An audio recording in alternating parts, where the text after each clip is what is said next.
Are you ready for good talk?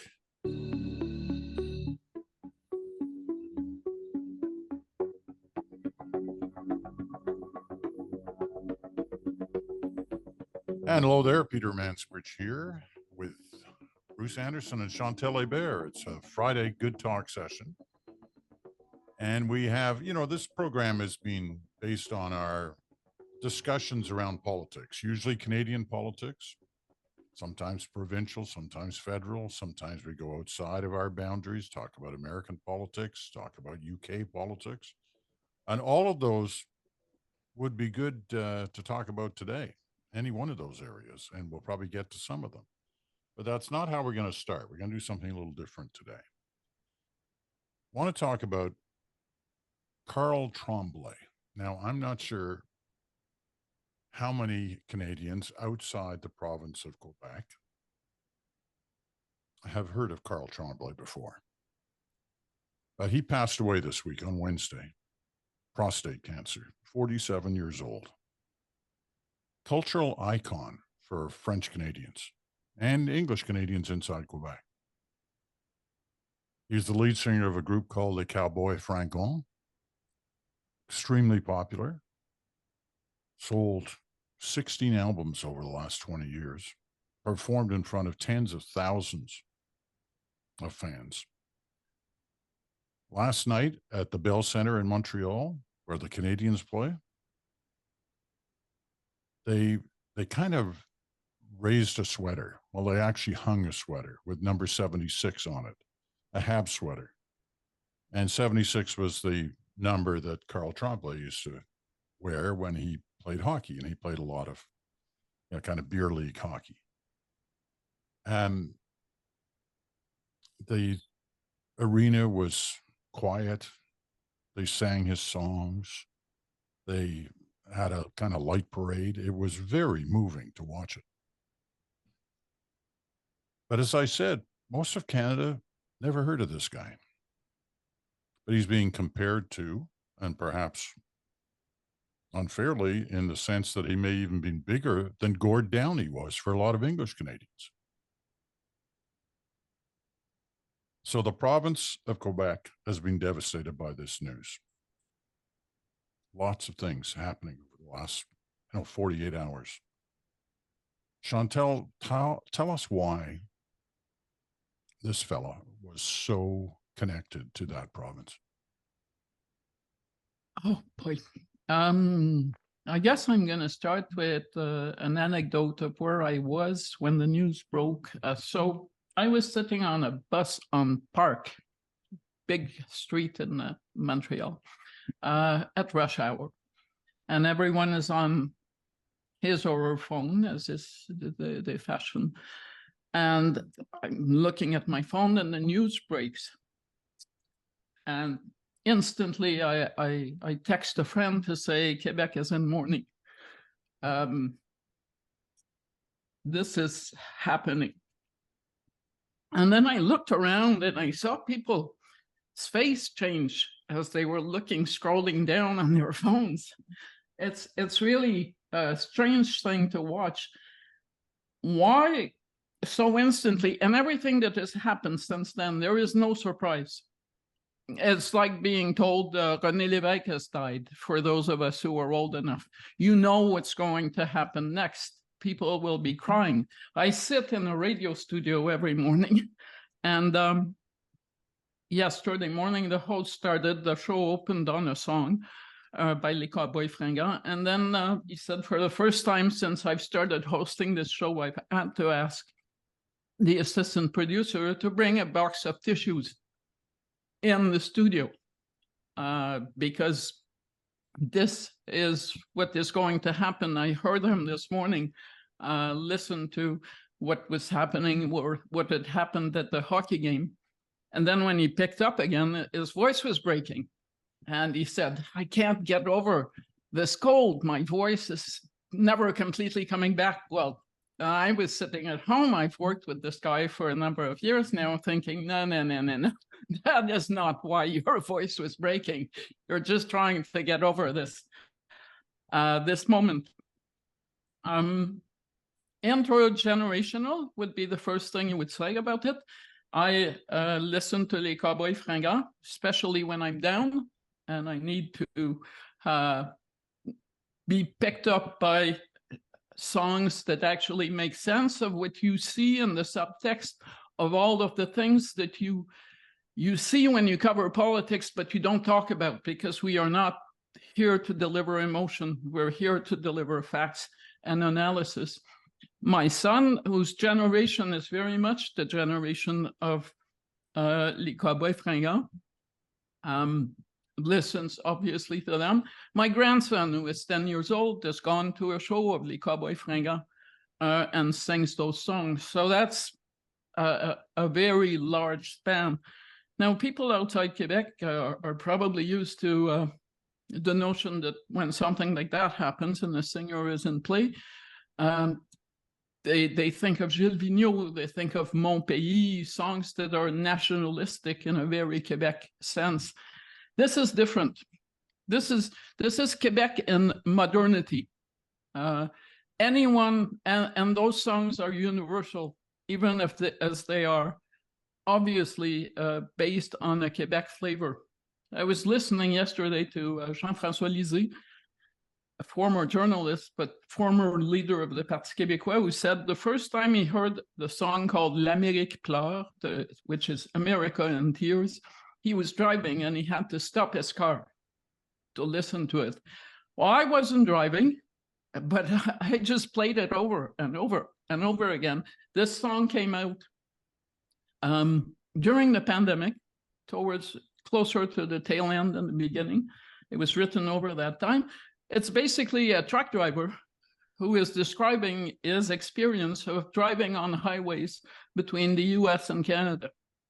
And he describes the America he sees, and it puts into words so many thoughts that you have when you watch what's happening, not just in the US, but also in Canada, but in very everyday terms. He talks about the chicken soup at truck stops that is no longer homemade. There's not a love that goes into it anymore, he says. And then he parks his truck and sits and looks in his rearview mirror and cries. It's a really, really great song, but it touches so many things. I think and you say outside Quebec and not too many people. I would say most Francophone Canadians know Les Cowboys Fringants, as do because they were a big thing in France too. People couldn't understand some of the references. One of the songs about shooting stars, Les Étoiles Filantes, kind of told me what was going to be coming in my son's life. You know, the kids, the belly, the mortgage, and Passepartout, which is the Quebec's Sesame Street for my son's generation. So in France, they wouldn't know about Passepartout, but they knew all the words when the Cowboys Fringants were giving a show in France. Audiences knew the words to the songs. That's really rare, and I don't think they treated Les Cowboys Fringants like this curiosity as they often do from our Quebec cousins. So I'm going to leave the musical expert on this panel to pick up from there. We will. We'll get Bruce's thoughts on this. It was the Les Étoiles song that they sang in the Bell Center last night. The crowd. Bruce, you are kind of the musical expert of the three of us, if there can be, if we can use that term of any of us. That might be a low bar, but I'll take my shot at this. I grew up in a little town called Valleyfield, not far from Montreal. And despite the name, it was a very Francophone community. It remains a very Francophone community. I grew up surrounded by Francophones, learned to speak French. But it was in my early teen years, I think, the first time, maybe mid-teens, the first time that I went to what's been called in Quebec a boîte à chansons. There aren't really analogs in other parts of the country, at least not like those. And these are bars, pubs, basically, where a series of musicians typically will take the stage and sing. And the most impactful thing for me then was the style of music. It was political, it was funny, it was culturally kind of derived. It was really about how Quebecers felt. It employed what some people dismiss as joual, a slang version of French, but which I love. I find quite unique, and something that Quebecers take pride in, I think, especially when it's put in the form of popular music. And by popular music, I mean music that resonates with people. That phase, which was in the 70s, is often described when people are talking about Les Cowboys Fringants as the traditional, and they're the neo-traditional. They took that style of music and added a little bit more rock influences to it. But for me, when I was listening to it yesterday, I found myself drawn more to the traditional of the neo-traditional versions that they have. Those songs are still so remarkable. And as Chantal said, multi-generational. I sent my kids, my grown kids, some clips yesterday. One of them was to Chantal's point about the fame and the popularity of this band in France, in Belgium as well, I understand. But I sent a clip of a concert that they gave in Paris, and they were singing a song called Le Tune d'Automne. Beautiful song. I think I'm going to tweet out a link to it, including the lyrics, so people can understand the style of lyrical writing, because it's colloquial, it's funny, it's often political, it's very human. And I think those are the things that make it so universally popular for people who can get inside the lyrics and understand and get past the joual references, and also to the individual Eric Tremblay. When you see him singing this song on that stage in Paris, and people are so into that music that he feels obliged to turn the mic back to the crowd, not just as some musicians do sometimes for a phrase or a couple of words, but they're frustrated if he's not giving them the right to sing almost that entire song and just be a backing vocalist for the audience. You really don't see that very often. In English Canada, you would sort of look at Blue Rodeo and the Tragically Hip as examples of musicians who come from a similar style and have that similar cultural connection with Canadians, in part because the stories that they tell feel Canadian, feel local, feel like they're told in the language and the dialect of people who live here. So it's a great loss for that style of music, obviously for that band, but the body of work that people can listen to and hopefully will listen to. I listened to Le Chac à Hector this morning. Just a very funny song that kind of reminded me of growing up in Quebec and drinking beer and thinking about the moment and not thinking too much about the future. There's lots that people will get to continue to enjoy in the music from that group and the stylings of Eric Tremblay. Chantal, can I ask you, you both mentioned how, he didn't ignore politics. Politics was in his music, but was he political? Well, not in I'm guessing if we lived in a very political era in Quebec, and I would describe a very political era as a time when the future of the province, the political future of the province is in play. The Cowboy Fringants would have been part and parcel of the fabric of that conversation. That is not the era we live in these days. They have a song, though, that many Quebecers know, that is called Lettre à René Lévesque, which is a letter to the former premier. And I'm not as familiar with it as with some other songs, but I understand that it says, you know, did you think we would turn out to be kind of so not necessarily up to what you hoped for? And that doesn't really mean sovereignty, because the Cowboy Fringants were very much into issues like very early on climate and the environment, but also social justice and social inequalities. And that shines through a lot of their songs. Now, remember, Quebec lives in a different place economically than it did when I was a kid, and probably when Bruce was growing up in Valleyfield.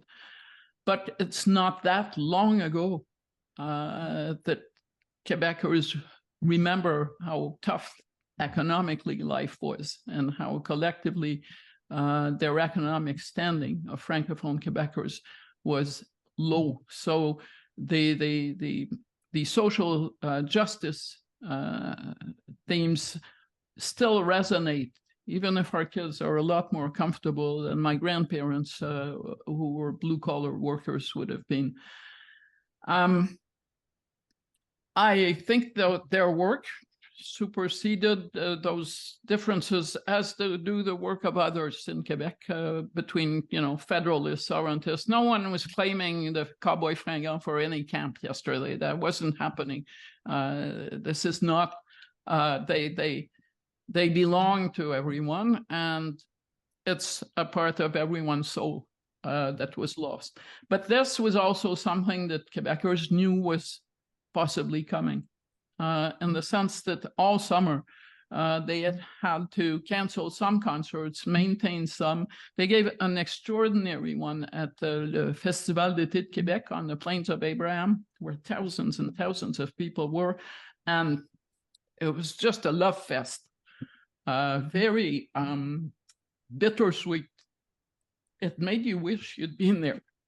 But and they also gave one concert where he was really not feeling so good, and so all members of the band, he had to sit to do whatever he was, you know, singing. He had to deliver, and all members of the band just took chairs, and they gave the concert on chairs, saying, "You didn't come here to watch us dance, did you?" So it's news no one wanted, but it's not news that took people by surprise. And I think somewhere there is a sense, you know, when people die and you think, at least I spent some time telling them that they were important in our lives. I think most Quebecers would feel they had time to send that message. But the premier offered a state funeral, which is something that all opposition parties support. The family will have to decide. It may be that François Legault was not as much in Les Cowboys Fringants as many other Quebecers, but he certainly totally got that he had to make that offer. And we'll see where it goes from there. But I think, you know, I've been humming Cowboy Fringant songs for the past 2 days, and every time I turn the radio on, there's another one. And I think that's going to continue. There were last night, on top of what happened at the hockey game, there were gatherings at the foot of Mont Royal, in l'Assomption, in Quebec City. And I'm guessing the weather helped. Let's be serious here. We're having a nice spell, which is good. But I think we're going to be into this probably for a couple more days, and then those songs and what the band does going forward will be something we'll all see. You know, you've both touched us with your not only your stories about Karl Tremblay, but also your sense of the emotion of all this and the impact it's had on the soul well, I guess the soul of a people, as you say, it's mainly Quebec, but francophones outside Quebec are feeling the same thing, and some clearly in Europe, where there was a strong fan base. Um, you know, I read about how in one of the at 8 o'clock yesterday morning on the Thursday morning, all the radio stations in Montreal all played the same song at the same time. You know, it's quite remarkable, and in some of the ways you've described it, it's kind of similar to that last year with Gord Downie. You know, he was sick; he was very sick, brain cancer in his case. But they went on that final tour, and it was unbelievably emotional. And the final concert was in Kingston, the hometown of the tragically hip, and you know there were 12, 13,000 people there, and it was televised nationally, and it was quite something. Anyway, I know this is not what we usually do on Good Talk, but I'm glad we did this because you gave us a sense of parts of this country that I wasn't aware of, and I'm sure many of our listeners weren't either. Okay, we're going to take a quick break, then we'll come back and we'll talk what we usually talk about. We'll talk a little Canadian politics right after this.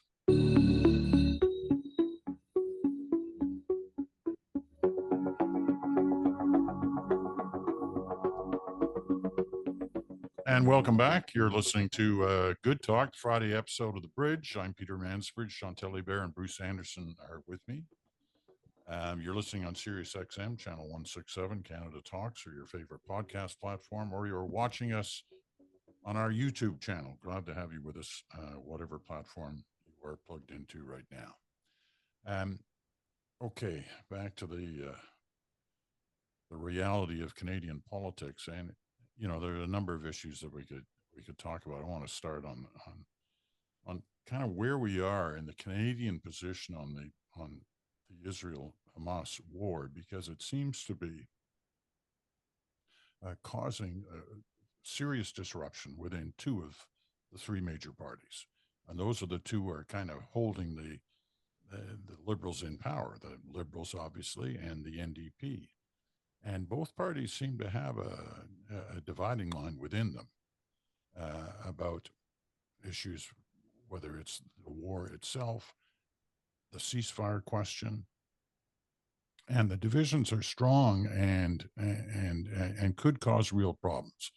And that's what I want to get at. So, Bruce, why don't you start us on this in terms of what you're hearing, what you're seeing, and how difficult a situation this could be for those two parties to manage the situation and, in effect, keep the Liberals in power. Well, I haven't really thought about it in the context of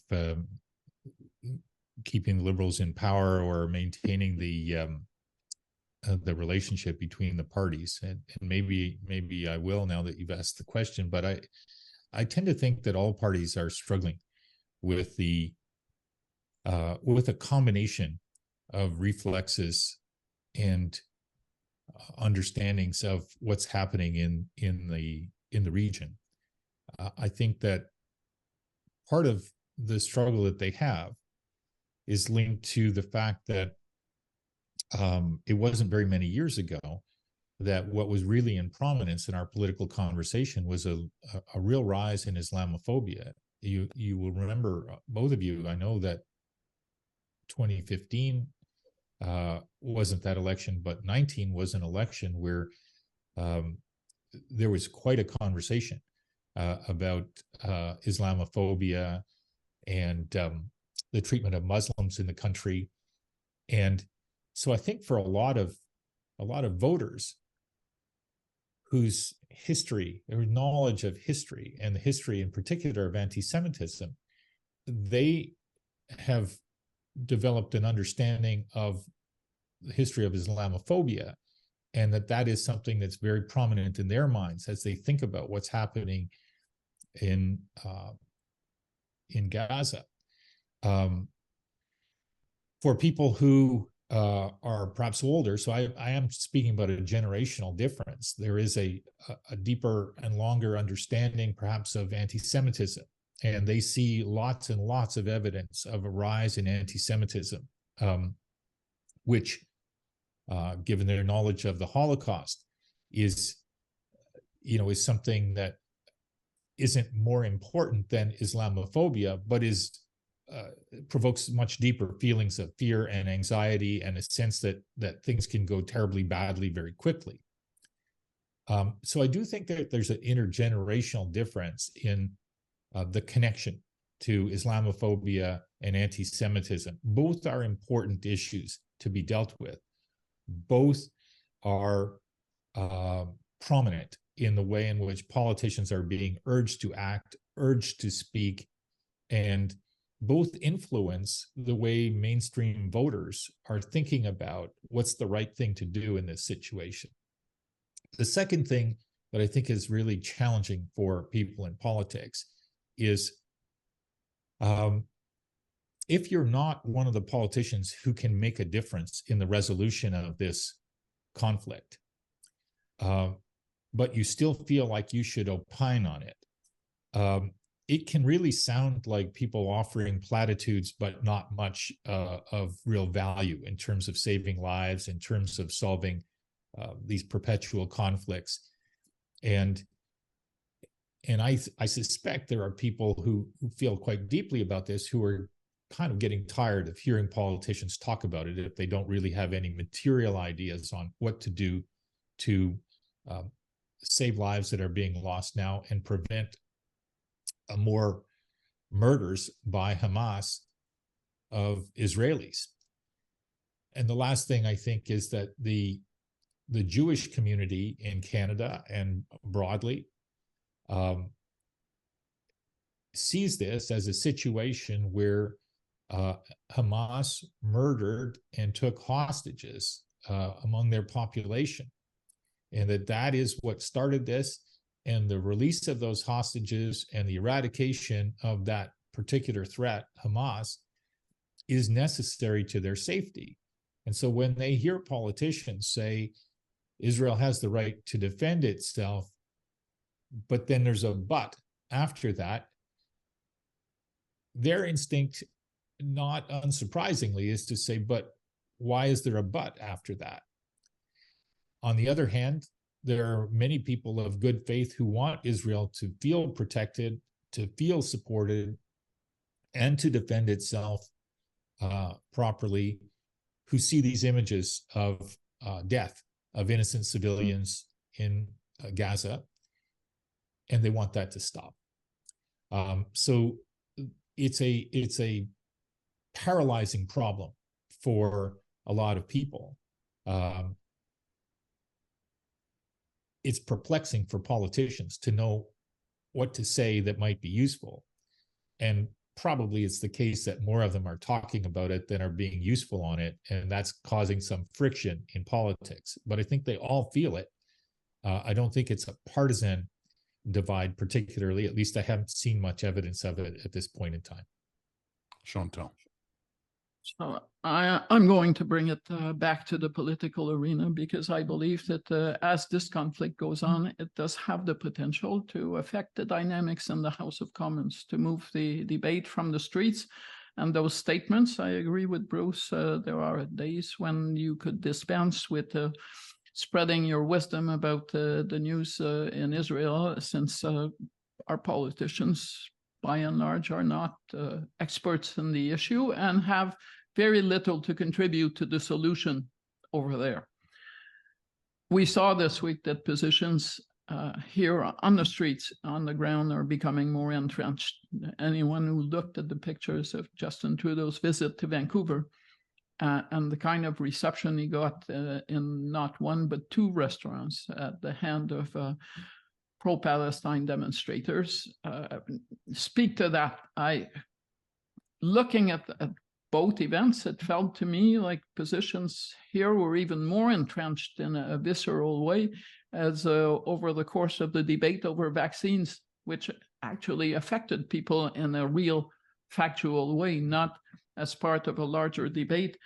And for obvious reasons, the Jewish community is feeling very targeted.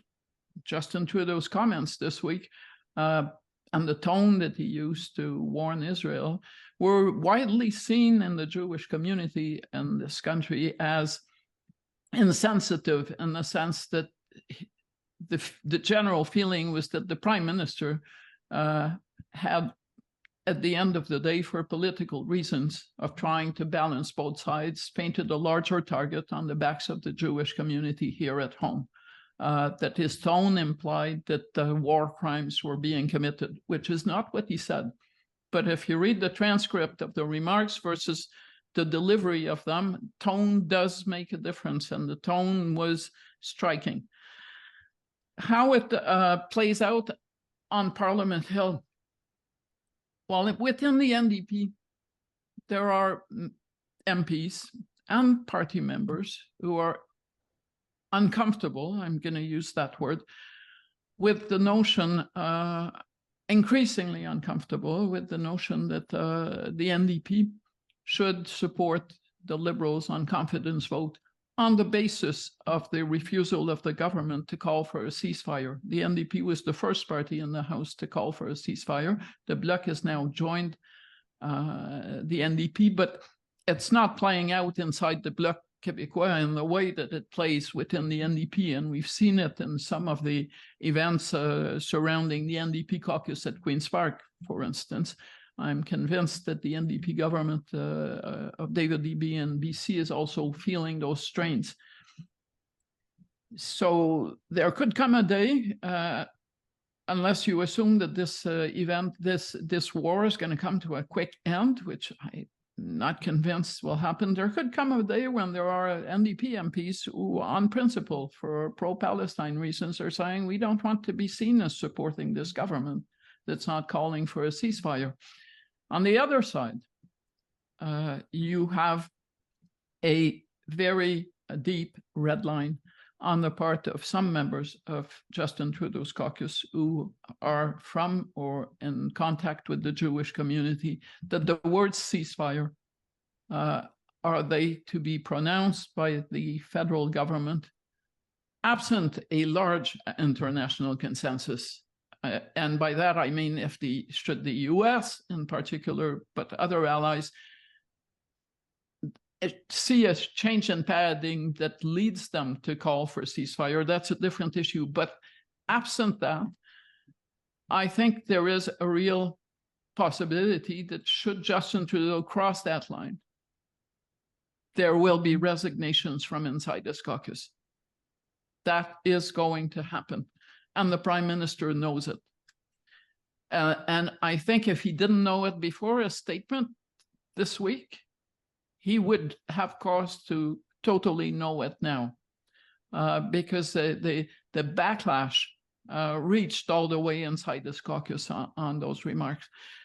What that means is, if you look at the dynamics in the House of Commons, it means that it's another complication, but it is one that neither the NDP nor the Liberals have any control over. There is very little that either of them can do to bring their parties closer. Yes, our MPs were unanimous in supporting a number of resolutions, but there are increasingly more entrenched positions on both sides. And I think it's only going to get harder and not easier over the next few months. You know, and if you don't think this can cause problems inside a political party, then you don't need to look no further than the United Kingdom. I've been here in the UK for the last little while, flying back this weekend. But, you know, Keir Starmer is the leader of the Labour Party and is miles ahead in the polls, at least was, is now confronted with real problems inside his Labour Party. And people are, you know, they're not threatening to resign, they are resigning. And so, you know, that kind of, that can really throw a spanner in the works, as they say over here. And that, you know, you kind of look at that situation and wonder whether that could impact what's happening in Canada, or whether something similar could happen in Canada. What about one of the ways? Yeah, so go ahead. One of the ways to avoid it, I think, is for politicians in Canada, leaders in particular, to recognize the limits of their moral authority to opine on this, which isn't to say that they shouldn't offer moral opinions. But to Chantal's point, the tone with which the Prime Minister talked about his expectation of Israel, maximum restraint, the way that he delivered that message couldn't help but ignite frustration within within that part of the caucus that Chantal was referring to, who either are from or very close to the Jewish community. Can we just be clear on this? When we're talking about tone, we're not talking about the words he said. No, but it's the way he said them, right? That's right. And I think this is the thing, is that if you just wrote what the statement was and what the proposition of the government was in terms of how you would get to a peaceful solution, or a solution that worked for the survival of both communities involved in this conflict, I think people would welcome that. It's when politicians feel drawn into debating the hourly or the daily events, and then putting a finger on, tonally, on one side of the conversation or the other, that they're asking for problems that they can't really manage. And I think that this is, we've seen it a couple of times for the government. When the foreign affairs minister last week called for a ceasefire and seemed to be implying that there might be a day when there would be Hamas at the table with Israel and other stakeholders. I don't think that's exactly what she was implying, but it not surprisingly made folks who see this from an Israeli standpoint and the Jewish community say, well, how does a group that is declared to be a terrorist organization get to sit at a table and negotiate with the targets of their terrorism? So it's an argument for caution in the presumption of some sort of moral high ground and an expectation that people want you to opine on the morality of what's happening day in, day out. There is a measure of that for sure. And if you're only on social media, you feel that the demand for a response and a posture extremely strongly. But at the end of the day, articulating what your position is in defense of Israel and around the eradication of Hamas is a pretty important one to the Jewish community, and I understand why. Expressing your views on the defense of civilian life is a very important principle, and I understand why. After you've said those things, if you have something to say about how to get to an endpoint that's better than where we're at today, say that. But it is, to Chantal's point, going to come about because stakeholders other than Canada are going to find that path. And so supporting and working with those other stakeholders, rather than leaving anybody with the impression that our kind of voice as a country is really going to be influential in this, I think I don't want to say safer, because I don't believe in telling politicians to do safe things necessarily, but I think it's maybe a wiser path in this particular instance. Before we leave this, do the Conservatives, agree with or not agree with their position? Are they speaking at least in the luxury of a united caucus on this? So far, the party that is overtly more pro-Israel in the House of Commons is the Conservative Party, and that was also true of Stephen Harper's government back when the Conservatives were in power. And there has not been, in public at least, a sense that the tensions within the Conservative caucus are at the same level as within the Liberal caucus, although there is diversity, and certainly diversity of perspectives inside Pierre Poilievre's caucus as well.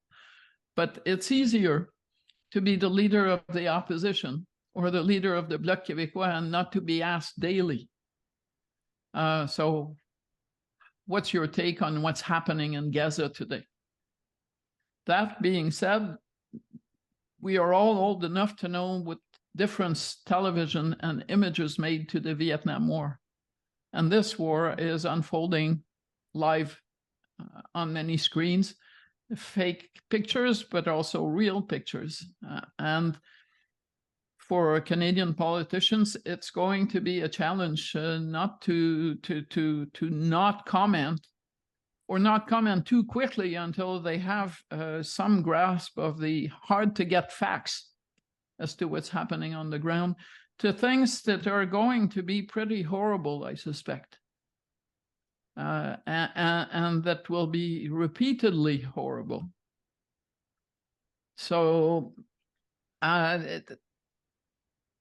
you know, everybody wants to be on the moral high ground. It may be difficult to find going forward. Especially when you have this issue of what's real, what's fake, misinformation every time you turn around. It's it's difficult. It's difficult just for the ordinary citizen who's trying to, follow this story, understand it, try to put it in some degree of context. I mean, well, and the broader rise of anti-Semitism, which was happening before this conflict, but which is really, really prominent right now. And I'm talking not only about the horrible incidents of people shooting at schools in Canada, but some of the comments of Elon Musk on X or Twitter, which reach very, very large numbers of people. These are very, very provocative, and they're quite rightly frightening to Jewish people.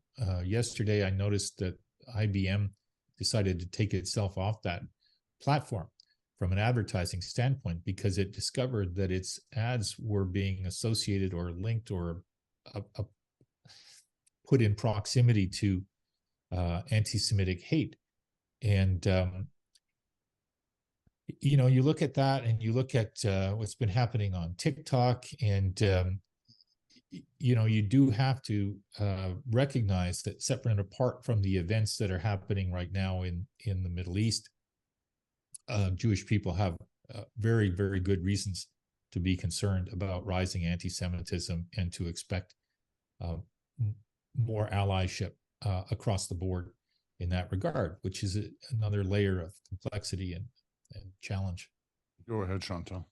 Nor should we be surprised that Canadian public opinion, or sections of Canadian public opinion, are very polarized on this.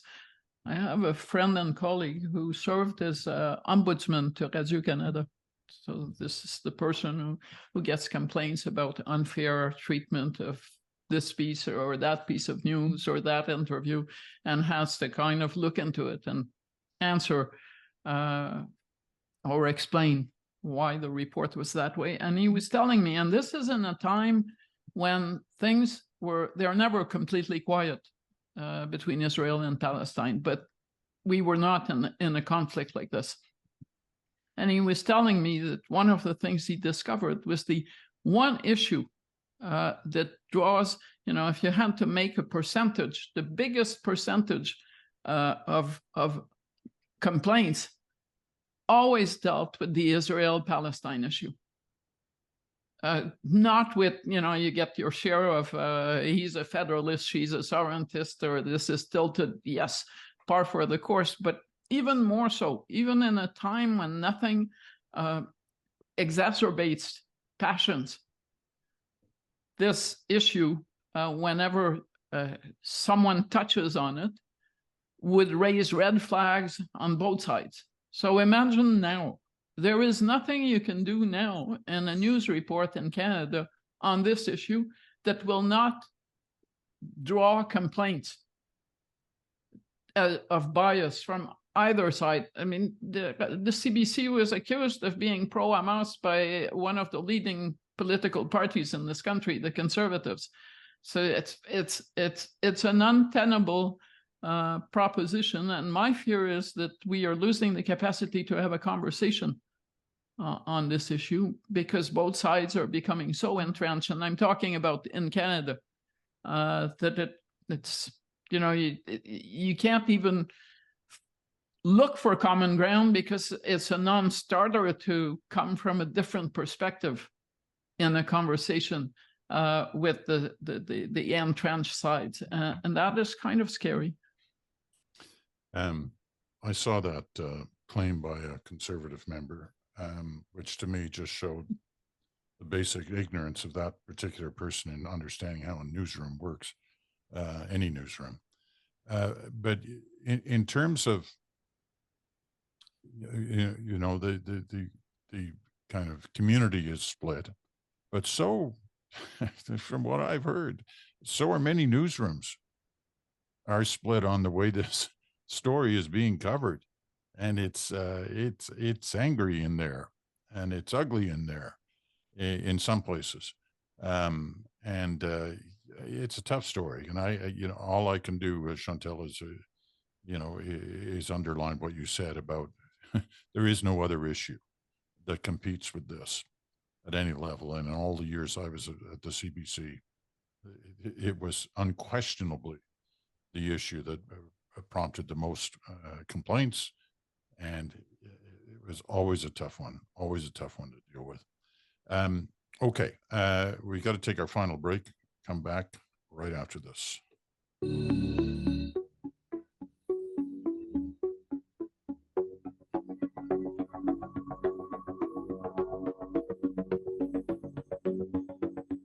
And we're back for the final segment of Good Talk for this week. Chantal and Bruce are here. I'm Peter Mansbridge.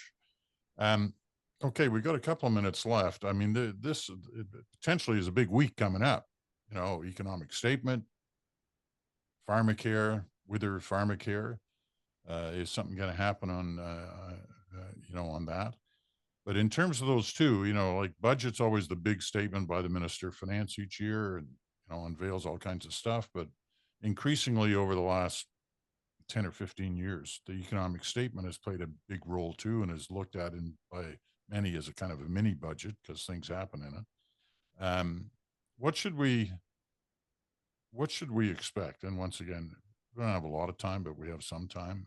Bruce, you can pick one or the other. You can pick economic statement, you pick Pharmacare, or maybe they work together.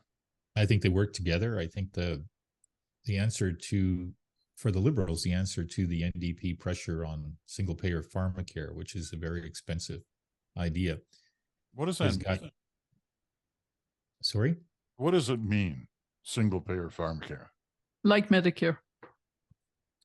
Yeah, so basically what our situation right now on the cost of prescription drugs is some number that's in the area of 25 million Canadians have, through group benefit plans, access to coverage for their prescription drug needs. Some people don't. Some people have coverage under provincial plans if they're older, for example, that sort of thing. The NDP are pushing for government to replace the prescription drug coverage that people have through their group plans, their employer or their workplace plans, with a government program that provides free drugs for everybody, regardless of whether they already have coverage under those plans. I think the Liberals have been looking at it, and others have been looking at it, and I've been doing work on that for the sake of disclosure for companies that provide those benefit plans. They look at it and say, well, why would you replace the coverage that people already enjoy, which seems to work pretty well? And these plans offer people eye care and dental care and massage therapy if they need it, physiotherapy, that sort of thing, with a government plan, which would cost an awful lot more money and might actually reduce the number of drugs that people have coverage for because of the scale of the program and the cost of the program. So that's the single payer difference that the NDP wants, is one program run by government, paid for by government, that covers everybody the same way.